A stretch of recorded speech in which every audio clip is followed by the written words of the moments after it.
Hey guys, JD here, and if you haven't realized by now, I'm a big fan of the Kawasaki Ultra platform.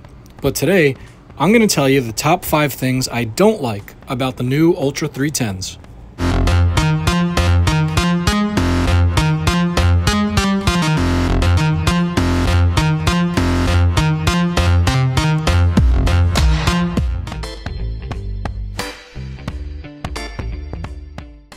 So the first issue I have with the new 310s is the size of the front storage opening. Now most people won't have an issue with this. I personally have an issue with this because I choose to wear a helmet out on the water. And it would be great if when I went to the sandbar or when I was riding through a no-wake zone, I could take this helmet off. Well, it doesn't fit in the front compartment of the new skis like it did on the previous gen. Now you can see in the video here, this is a previous gen Ultra LX. So the storage on this is the same as the Ultra 310s. Now you can see it's got an upper compartment and then it's got the lower compartment. Well, the helmet would fit in either of these compartments. And this was really great. The upper tray you could reach while on the ski. On the new Ultra 310s, there is no tray. So basically anything you put in there is going to go right down into the compartment. On the previous generation Ultra 310s, you could see the inside liner of the compartment is white, making it very easy to see everything in there. And you could see that the helmet fits in with plenty of room, and you could also fit the helmet in there and then put the upper tray back in as well without any issue. So the fact that I can't fit a helmet in there, the fact that the liner is black, making it difficult to see in there, and the fact that there's no upper tray giving you easy access to stuff while on the water really is disappointing to me. So if you're someone like me who does all your own maintenance on the ski, then by now you've noticed that the new Ultra 310s have just a standard automotive style push-in plastic rivet that's basically on every panel on this ski. If you came from a previous generation Ultra, then you're well aware of the Kawasaki push-to-unlock style rivets. Now you can see in the picture here, these are the previous gen style push rivets that Kawasaki used for a decade or more on the Ultra line. And these were very high quality. They were really easy to remove. You just depress that button in the center and then could pull the rivet out. And then to lock them in place, you'd basically pop that little cylinder out, push the rivet in, and then push to lock. And these actually are quite expensive from Kawasaki. I believe they're almost $5 a piece if you're looking to purchase them individually. Now on the new Ultra 310s, they did away with these and instead used a standard automotive style push-in rivet. Well, I could tell you now that these new push-in rivets only last about 2 or 3 push-in pull-outs before the little ridges on them start to wear down and they lose their ability to hold the panels in place. The old style rivets are the best out of all these ones I've tried, but get ready to be extorted by Kawasaki at $5 a rivet. In one of my most popular videos, titled Why I Chose Kawasaki Over Other Brands, I tout this exhaust filter as a great innovation designed to prolong the life of the engine. While that may have been true originally, Kawasaki's execution of this component has been less than satisfactory. And this isn't based on my experience with one filter. I've gone through 7 filters in a 12-month period, and they all fail the same way.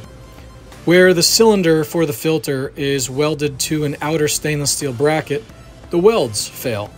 I've also had the honeycomb element come out of the center of the sleeve there, as you can see in this picture. But on every single filter, the welds break in the same place. So I reached out to Kawasaki, as have others that have contacted me. I could tell you there's been more than 25 people who have reached out to me with this same exact issue. So I contacted Kawasaki and it's been radio silence. So if you're thinking of buying this ski or if you own the ski, the exhaust filter is a weak point and it's something I don't like. And so I've removed my exhaust filter and installed a Kawi Performance exhaust filter bypass plate, which I have about 25 hours on so far, and it's been great. Will this void your warranty? Probably, but am I expected to spend $1,500 a year just on exhaust filters and gaskets? That's ridiculous.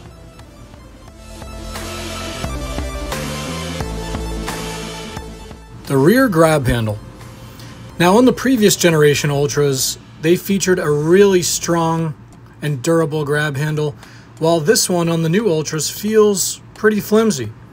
They do make up for that by providing 2 mounting points, but as you can see in the videos here, just grabbing onto the handle and pulling it up and down does allow quite a bit of flex and play.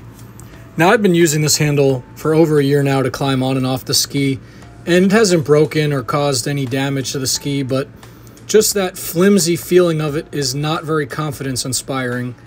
And it's amazing that they could have designed something so flimsy, and this is because the handle is mounted to the seat itself and not to the upper deck of the ski, like this handle on the previous generation Kawasaki Ultras. And you can see me hitting that handle there. This handle on the previous generation was mounted directly into the fiberglass top deck, and I mean, you literally could probably tow another ski just using this handle and nothing would happen to it because it's so thick and durable. Whereas on the new generation skis, the lower handle is pretty thick and durable, but this top one is just, in my opinion, and if I was the engineer or the product design team, that would have been unacceptable to me. So I was amazed from the minute I first booted up the ski and had a chance to go through all the different settings and menus within the new Kawasaki meter display. And I gotta tell you, not only is this system extremely well put together, Kawasaki must have spent a fortune on the software engineering of this system. And the control with the jog dial here, the feedback is crisp, the dial is really easy to use, scrolling through the different menus and settings is seamless, faster than any of the other brands I've tried. You don't have a weird D-pad, you don't have an overcrowded handlebar control like some of the competitors either. They keep the handlebar controls really simple, giving you only the basic controls you need, while everything else is within the display itself, accessed by the jog dial right between your legs right there. And Kawasaki did invest quite a bit of money in this system, and the processing power behind the system is really great. There's no lag, it's instantaneous, the graphics are crisp. My only gripe with the system is that it lacks the fuel consumption indicators that the previous models had. So I don't care about the fuel mileage of this ski. I just would like to know what my consumption is, what my range is, and how much fuel I've used. Those are stats that any boater these days relies on. Every multi-function display, whether it's a Yamaha, Suzuki, Mercury, any of the decent outboard brands, all include that functionality standard. Even Yamaha and Sea-Doo include that functionality standard with most of their skis, including their base model skis for the most part. So why Kawasaki excluded the fuel consumption stats from the system are an enigma to me. But really everything else about the display is top notch. I mean, the rear looking camera is pretty cool. The ability to access, there's a table that shows all the different stats. I don't know if I show that here, but really the different mode settings, no complaints about the system at all, other than the inability to look at your fuel stats. The truth is that these are all really trivial issues when compared to the problems facing other brands. Whether that's hull delamination, driveline failure, supercharger implosions, or vessel sinking, the Kawasaki's don't have anywhere near the level of issues that the competitors have. I'm a consumer just like you. I'm not a paid corporate influencer. I haven't been provided a jet ski as part of a marketing agreement. I put my money where my mouth is. I own 3 Kawasaki's, I do all my own work and maintenance, and let me tell you, after 25 years of working on these things, without a doubt, Kawasaki builds the best riding, most durable, and most reliable jet ski on the market.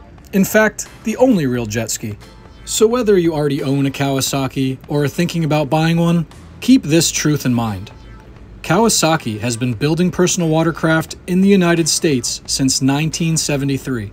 While other manufacturers have outsourced south of the border in order to maximize corporate profits, Kawasaki has continued to employ American and Japanese workers, using only the highest quality Japanese and US-made components in their products. I personally refuse to settle for anything less, and you should demand the same. If you enjoyed this video, remember to hit that like button and subscribe for more Kawasaki content.